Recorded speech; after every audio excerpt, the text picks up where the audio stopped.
पहले माइक्रोसॉफ्ट ने ये कहा था कि विंडोज़ 10 उसकी आखिरी विंडोज़ होगी, क्योंकि जब वो नई विंडोज़ लॉन्च करते हैं तो उनके जो कंज्यूमर्स हैं उनको विंडोज़ के नए फीचर्स को सीखने में थोड़ा टाइम लगता है, इसलिए उनकी प्रोडक्टिविटी कम हो जाती है। तो इसलिए उन्होंने कहा था कि विंडोज़ 10 ही उनकी आखिरी विंडोज़ होगी और उसके अंदर ही वो अपडेट्स लाते रहेंगे। लेकिन फिर थोड़ी देर बाद लीक्स आने लगे कि विंडोज़ 10X लॉन्च होगी, जो कि विंडोज़ 10 का एक अपग्रेडेड वर्जन होगा। फिर वो भी कैंसिल हो गया थोड़ी देर बाद। लेकिन अब कोई लीक नहीं आया, सीधा डायरेक्टली इन्होंने विंडोज़ 11 लॉन्च कर दी बिना कोई इंडिकेशन दिए। तो अब विंडोज़ 11 को जब हम सबसे पहले बार देखते हैं तो ये काफ़ी हद तक विंडोज़ 10 की तरह ही दिखती है। तो सत श्री अकाल दोस्तों, मेरा नाम है हरकीरत और आप देख रहे हैं टेक आई की। आपका स्वागत है इस चैनल पे।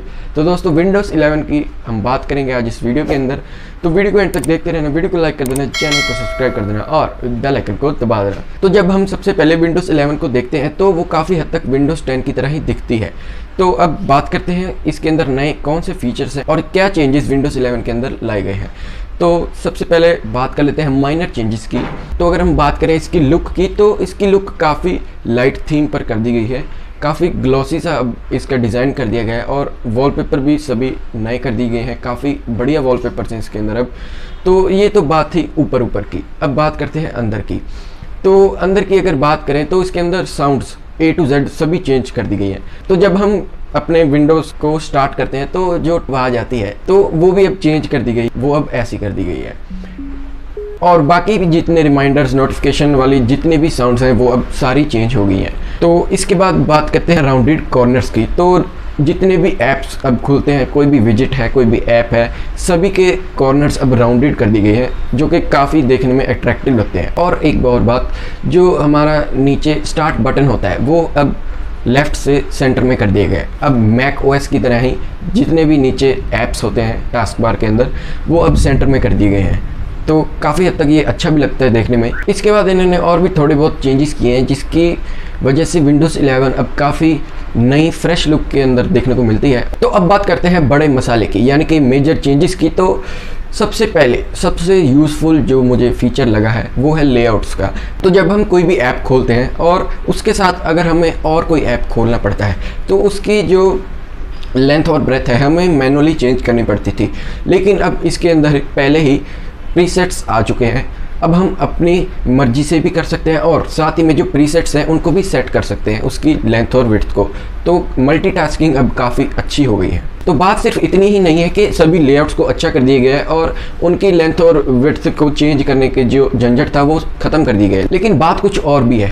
तो इसके अंदर ये भी चीज़ है कि अगर वही ऐप्स अगर आप दोबारा खोलोगे तो विंडोज़ को ये याद रहेगा कि कौन से ऐप आपने इकट्ठे खोले थे और किस लेआउट में खोले थे। अगर आप दोबारा उन्हीं ऐप्स को खोलोगे तो वही लेआउट में वो दोबारा से खुल जाएंगे।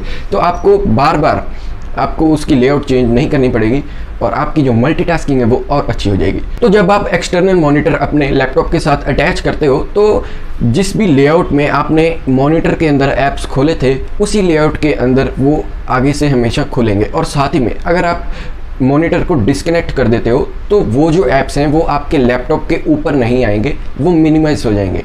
यानी कि आप जो लैपटॉप के ऊपर काम कर रहे हो वो वैसे ही चलता रहेगा, आपको डिस्टर्ब नहीं करेगा। जो आपने मॉनिटर के ऊपर ऐप्स खोले थे वो लैपटॉप के अंदर ऊपर आके ऐसे आपको डिस्टर्ब नहीं करेंगे।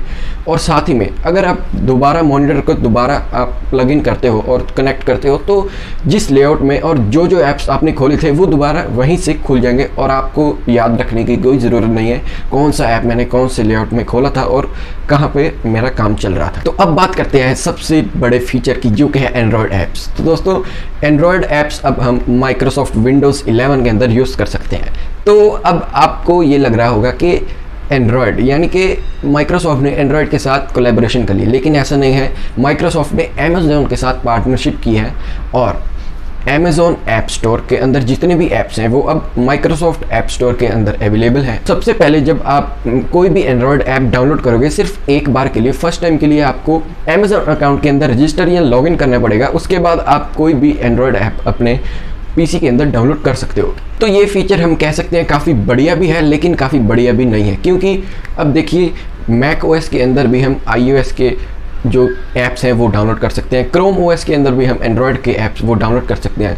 अब विंडोज़ के अंदर अगर हम एंड्रॉयड के ऐप्स डाउनलोड कर सकते हैं तो इसके अंदर कोई बड़ी बात नहीं है, लेकिन अगर सोचा जाए कि विंडोज़ का यूज़र बेस काफ़ी बड़ा है, मतलब पूरी दुनिया के अंदर बहुत ज़्यादा लोग विंडोज़ को यूज़ करते हैं, तो अगर विंडोज़ के अंदर एंड्रॉयड एप्लीकेशंस हम यूज़ कर सकते हैं तो ये एक काफ़ी बढ़िया इनिशिएटिव है विंडोज़ का। तो अब असली बात करते हैं विंडोज़ 11 की, यानी कि अब हम देखते हैं कि ये पेड है या फ्री है। तो एक्चुअली में ये जो विंडोज़ 11 है ये फ्री है, तो जिसके पास भी विंडोज़ 10 है वो फ्री अपग्रेड कर सकता है। अब अपग्रेड कैसे करें ये बात आती है।